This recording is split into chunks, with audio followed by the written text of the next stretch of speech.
नेहलजी, आपण आता जी निवडणुकीसाठी लढवण्याचा जो घाट घातलाय, कल्याण महानगरपालिका आणि आपलं नातं काय आणि आपला तिथला जीवन प्रवास काय याच्याविषयी थोडंसं आपल्या दर्शकांना माहिती देता आली तर बरं. असं बोलायला गेले की कल्याण डोंबिवली महानगरपालिका म्हणजे माझं जन्मस्थान, आतापर्यंत तिकडे राहतोय आणि मी बघत आलो की आपल्या परिसराच्या परिस्थिती काय आहे जन्मापासून.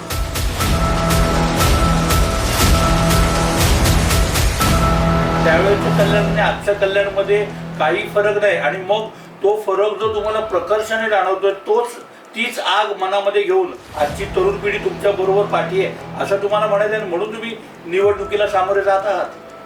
हो नक्कीच, त्यामुळेच मी सगळ्या परिस्थितीचा आढावा घेऊन आम्ही सगळ्या म्हणजे यंग मुलांनी की विचार केला की आपणच या परिसराचा बदल करू शकतो आणि त्यानुसार आम्ही सगळ्यांनी विचार करून मी हा पाऊल उचललेला आहे की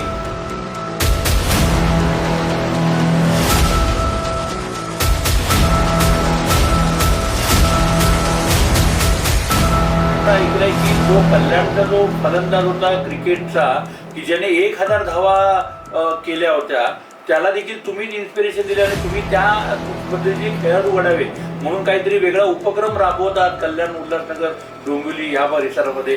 ते त्याविषयी थोडं बोलता येईल आपल्याला?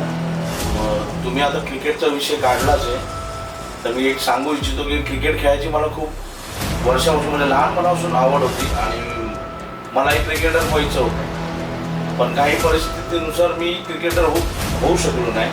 त्यानंतर मग मी एक विचार केला की क्रिकेट खेळू शकलो नाही, देशाची सेवा करू शकलो नाही, पण तर सध्या मला एक चान्स आहे की मी लोकप्रतिनिधी होऊन लोकांची सेवा करू शकतो.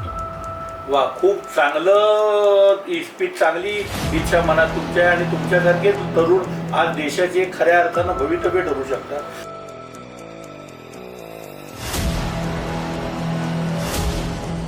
मेरे दिल में देशभक्ति थी.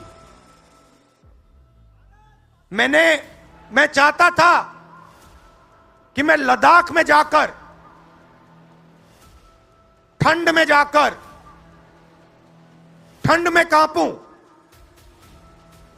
देश के दुश्मनों के सामने कांपूं